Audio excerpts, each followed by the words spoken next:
All right, guys. So unfortunately, the Dune Buggy's got a bad throwout bearing. I ended up, when I put this motor in, I ended up reusing the old clutch that was in it. The disc and pressure plate looked pretty new. They're Sachs branded. The disc actually still had the Sachs logo on both sides, so I figured it didn't have a lot of use on it. I think the throwout bearing probably wasn't part of the clutch kit that the disc and the pressure plate came from, because the throwout bearing's making a ton of noise. So what we got to do here is we got to pull this engine out. We will get the throwout bearing out. We'll change that. I'm going to show you how to do a clutch on one of these. And then I will show you, I have an oil leak coming out over here. I'm going to fix that oil leak and I'll show you that, just as a little quick part. Okay guys, so I'm hoping you can hear the rattle that is happening in the back here. This is the throwout bearing making noise. Just kind of, it must be kind of loose in the mount and it's just kind of bouncing around a little bit or something happening. So if I just barely step on the clutch pedal, you can hear it go away. So that is the noise there.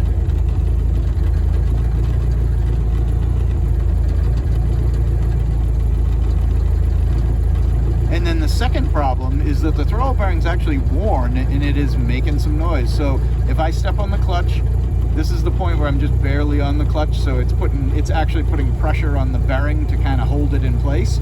And then if I actually step on the clutch,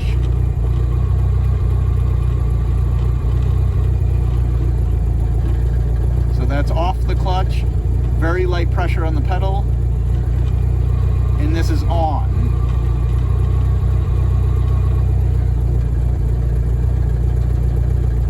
So you can hear that bearing just kind of humming away.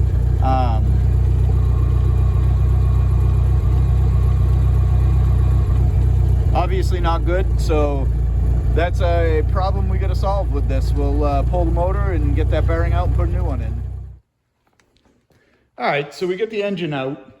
Not too much trouble, just the because of my remote oil cooler, it takes a little extra time, and you end up, I have to take the wheel off to disconnect the hoses from the back. So I've got the clutch off, and let me show you, see if I can get you set up so I can show you how this goes back together. All right, so I pulled the clutch and the pressure plate and disc off just to check them out and make sure everything's okay. So here's our pressure plate and disc. We've got, when this disc goes back in, the snout side needs to face out. So keep that in mind. It's not going to fit this way, but if you're in a confined area, say you drop this engine down, you don't have a lot of room in your garage, just knowing that might help you out. So here's our pressure plate. It's in good shape. Disc looks in good shape. Disc goes on top, like I said, and then you've got one of these tools. So this tool, the purpose of this tool, let me see if I can get some more light. The purpose of this tool is it's got splines on it. The disc has splines on it because it mates with the transmission input shaft. So what's going to happen here is we're going to put this through the plate. It's going to hold that, and then this is going to fit into the pilot bearing. Now imagine a clutch disc sitting over that. It's going to hold the clutch disc exactly centered in here. Because if you look, this disc fits in here, but it has room. There's room all over the place to move around. Almost like the disc is too small, but it's not. That's just the way they are. That's intended to be that way. So, but you want to have that disc centered, because obviously if you think about this as the input shaft on the transmission, when you install this engine, the input shaft, the engine's going to come back into the input shaft. The snout of the input shaft's going to slide in through the clutch disc and into the pilot bearing. So if your disc is off, you're never going to be able to get the engine to pop on. So if you've ever tried to install one of these engines and you had a real tough time going on, it's possible that it's just your clutch disc is in the wrong position. So like I said, this will go through here. We're going to get it in like this, and it's going to hold it, and then everything's going to go back together and be centered. Obviously, I need the pressure plate on top of this first, so let me get this set up, and I'll slide this on. Very simple. These tools generally come with a clutch kit. If not, you can buy them. They're relatively cheap. So I've got the tool going through everything, and then the only tricky part is just getting this lined up so that you can get this in this hole. And I have this engine, there we go. I have this engine on a floor jack, so it's kind of rolling away from me a little bit here. All right, so that's all on. This pressure plate's going to be just kind of loose hanging there for a minute. And then we've got our bolts. So you've got to get your bolts lined up here. If you've got a balanced flywheel, pressure plate, everything else, you may have marks where this needs to line up. This particular setup is not that way. It's just a relatively stock setup. It is actually a lightened flywheel. I happen to have laying around, it was brand new when I put the engine in for the first time, and I used it just because it was what I had. Okay, so with this flywheel lock on, we're going to go through and we're going to tighten these bolts to 22 foot-pounds. I have them kind of hand tight right now, or just, snugged up. You want to do a crisscross pattern as you're snugging them up and torquing them down. So let's just get that done. Okay, that one's on there already.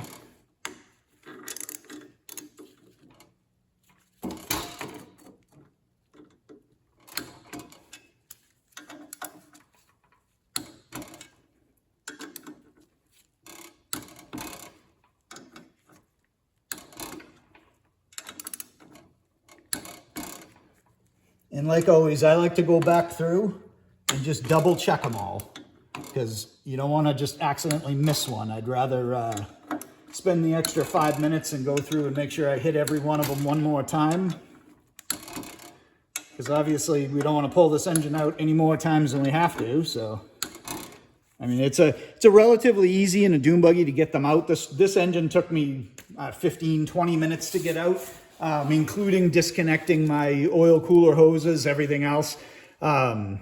So not a super difficult engine to pull.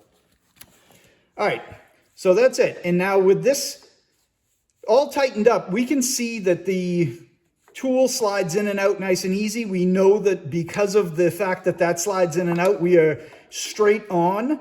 And it will be easy for the input shaft of the transmission to also slide in and out the exact same way.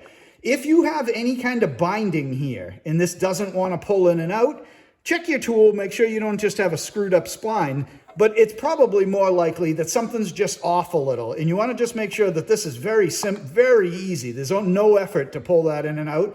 And you know that the thing's all set up correctly. So we got the clutch all lined up correctly. I'm gonna get my tool off here. Okay, so now we're looking at the other side. We're looking inside the transmission. As I put dirt inside here. What I'm seeing here is this, so this throwout bearing, we can hear it. It sounds terrible. It's funny because it didn't sound bad at all. I rotated it the same way when I put this together. It sounded fine. I guess lesson learned, it was a older bearing that had sat around a long time. Maybe it had some rust inside of it that was kind of holding it tight. It is not tight anymore. It sounds horrible. It's exactly that noise that we heard as we were going together. The other problem I have right now with this is you could hear some rattling in the video, or hopefully you could. And what was happening is actually this throwout bearing is actually loose in here. And they generally are a little bit loose, but not this bad. A lot of this is these clips. Let me pull this clip out, if I can get it out. And we'll get this bearing right out of here. All right. So these clips are just a C-clip. You can see there. There's nothing special to them. Again, I reused some old stuff. I thought it would be fine. It isn't. That's the risk you kind of take. These clips look good. They're going to go in the trash, so I don't accidentally ever reuse them again. It's very likely that they're actually spread just a little bit from being old. The other possibility is that these arms have a little bit of wear to them, which they do have a little bit, but nothing too crazy. I've seen much worse. The shaft feels fine. Sometimes you'll get shaft play. I got a little tiny bit of play in this bushing here. There's a bushing here and a bushing here. Both are removable. Both can be replaced relatively easy if you can get the arm that is on the end of this off of the shaft. That's probably the hardest part of that whole job. This one seems fine. I'm going to leave it alone. We got 360, 380 miles on this setup, and my seal looks great. I know when I had put that together, I kind of hit it a little too much and flattened it on the edge, but it seems to be okay. My bearing, I'm just surprised because this is a really clean, good-looking bearing, and it just didn't hang in there. It must, like I said, it must have had some rust or something in it, just from sitting around. So I have a brand new Saks one. Here's the brand new one. Just come out of this, I don't know if you need it, but here's the part number on it for this particular application. If you look at this thing, I mean, I can barely even rotate this. This is nice and tight in there. So I'd say that that's in good condition. It's actually a little tighter in the yoke than the other one was. So it's just possible a lot of stuff was just, going bad with that bearing. There are two different types of clips for this style of clutch. And let me show you this. So here's what I had in here, just the straight C-clip, typical Volkswagen stuff. Then there's this spring-loaded one. The spring-loaded one, the idea of the spring-loaded one is to keep constant pressure on this bearing to the arm so that it can't bounce around at all. Volkswagen used this standard clip. This is what, I don't know if these are aftermarket, to be honest with you, or if Volkswagen ever used them, OE, but they're generally thought of as a much better clip. So that's what, I didn't have any when I put this together, so this is what I'm going to run with this time. I can tell you they're a whole lot more difficult to get on than the straight clips. So let me, I got the camera right in front of me, so let me get this on there and see if I can, actually that side went really well. So let me see if I can reach another one. I was going to say I can't do it with the camera in front of me, but maybe I can. So you put the pin through the hole. There's a hole in the, I'll show you. There's a hole in the end of this bearing, and that's where this pin goes through. And then what happens when that's in there, this clips around the back side of the arm. There's a notch up high here, and it clips around there. Let's see if I can get as lucky again, and that'll just go on. Sometimes things work. Oh, there we go. It is. It's going pretty easy on this one, which may or may not tell me that this cross shaft has some wear to it. This one's going to be a little tough. See if I can hold that, not knock you over. Generally, you can kind of get a screwdriver in here and just give it a half twist, and it'll go up in there.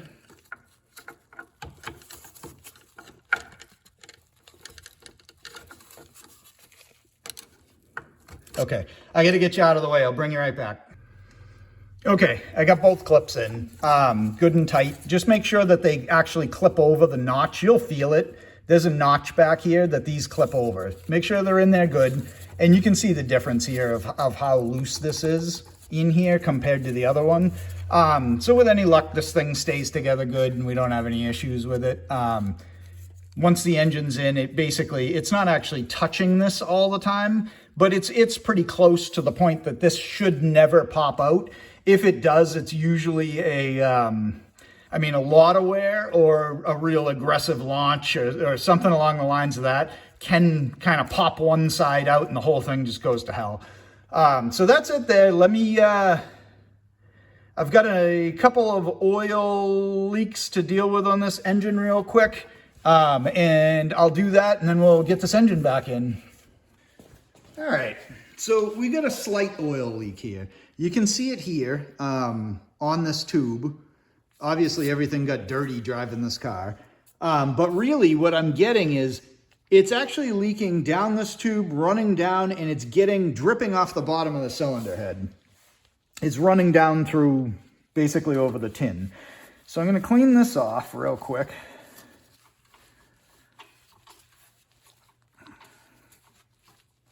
This is kind of the trouble with Dune buggies, having a engine that is just kind of hanging out there exposed. You get a lot of road dirt. So having a really clean buggy, or if you see somebody that has a really clean buggy, give them credit, because it's a lot of effort to keep an engine really clean when it's hanging out the back of a car going down the road. Same with a Baja, all of them that are like that. It's tough. Everything, just road grime in general just blows up, any dust or anything. So to correct this leak, where it's actually coming from is between the filler here and the actual, in this case, it's an alternator stand. So either alternator or generator stand, same idea. And what we'll see is there is a gasket between them. And if I can get you down in here, you can see there are two notches on that round piece that's in there. And what those actually are, get you back here. What those actually are, that is a bolt down in there. It's a big nut that holds this portion onto this portion. There is a tool, this is the tool, that is designed to remove that nut. And it's a pretty simple tool. Just goes on the end of an extension. With any luck, we get it down there and it doesn't pop off and cause us any issues. And you just kind of go down in till you get those teeth to mash in there. And it popped off. And I can't see. Let me get the light in a better spot here. This one looks like it's slightly mangled, so it might be a little bit of a challenge to get it out of there.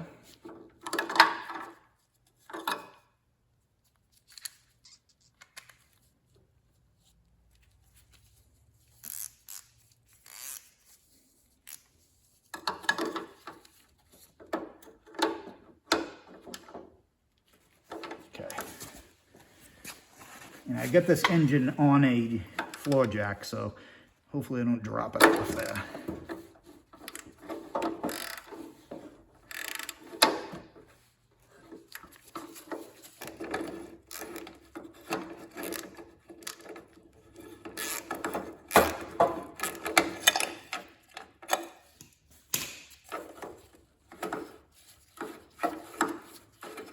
Okay, so here we go. We got this off. Here's that nut. They sometimes can be a little tough to get off there. This one was stuck on pretty good. So, but this is basically what you end up with. You get this spout here, and here's our piece. So let me see what I've got to clean this up. I got oil dripping everywhere. Let me get cleaned up and I'll bring you right back. So I've got this thing apart. I've cleaned up my surface. I just stuck a paper towel in there and then took some emery cloth and kind of cleaned up that edge there. It's got a little bit of pitting to it. I went and found another nut that's in better condition. The one that came out of this, one end of it was real opened up there and it made it really difficult to get this whole thing off. This engine, I'm not really sure on the history of it. I got it years ago. It's got good end play. It's got good compression, and it's a 73. So it's a decent engine, had an alternator on it and everything. It seems like it's a pretty good tight engine, but I don't really know what's been done to it or anything inside. I've changed the oil and adjusted the valves and all that type of typical stuff. I've re-gasketed all the intake, all that, because I had the cooling tins all off to put Dune buggy tins on. But otherwise, I really don't know internally what's up with this engine. Seems good, runs good, whatever. But somebody obviously has been in here.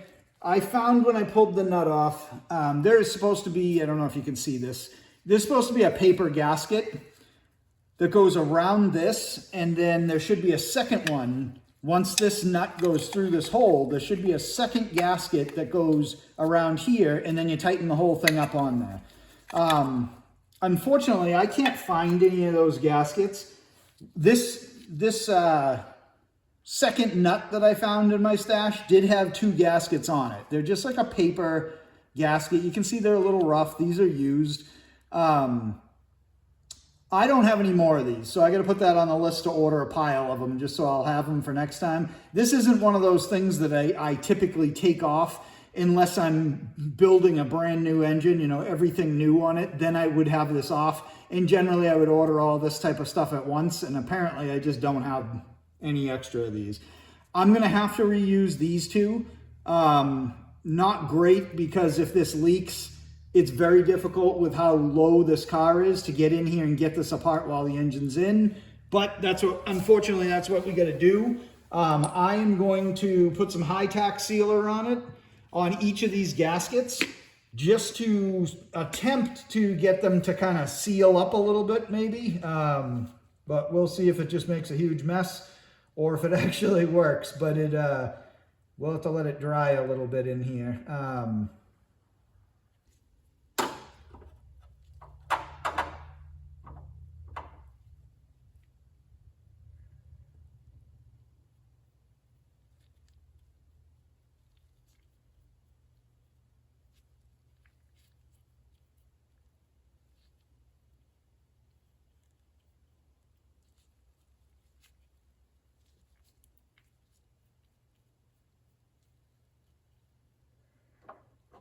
All right, as expected, this is going to be a mess. So I've got my inner gasket on already, and now I've got my outer one. Try to wipe the goop out of the threads here a little. This stuff's not like a horribly permanent sealer. It's basically just a real thin glue, I guess let's call it. I use it on a lot of Volkswagen stuff. See if I can get this thing started by hand so we don't have to screw with it too much. There we go. I think that's going.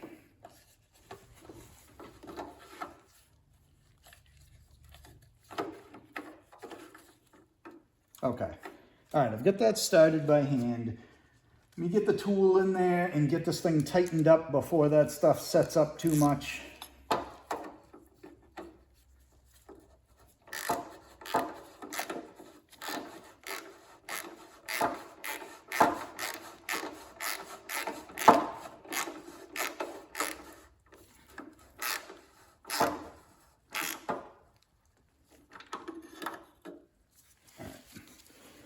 Make sure we get that straight.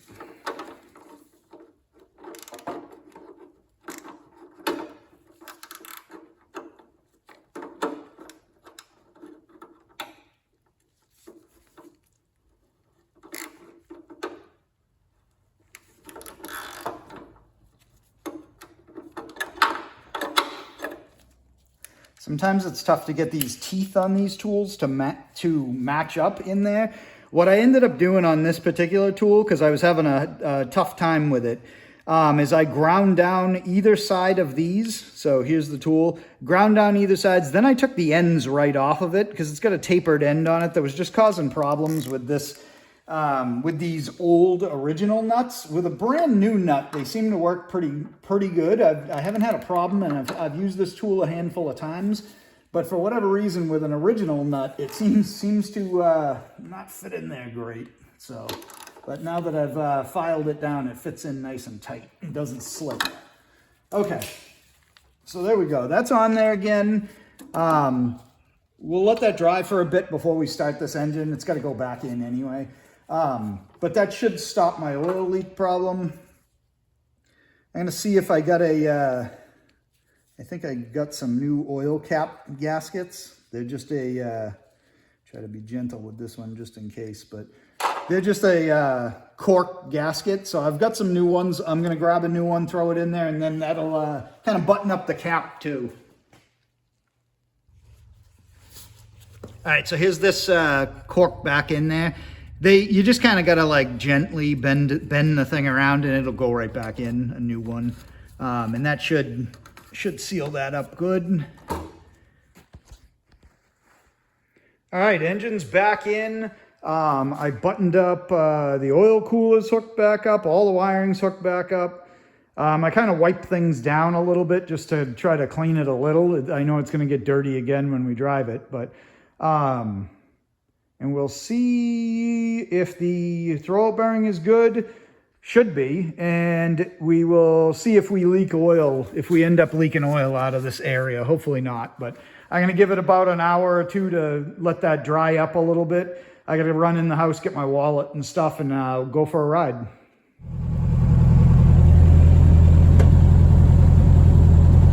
Okay, I got the clutch adjusted out a little bit, and it feels pretty good. It's catching right about where it should. Might have to go out one more turn, but we're go for a quick ride around the block. I still got vibrations and things from stuff, so it's gonna sound like rattling noises and stuff like that, but it's pretty good.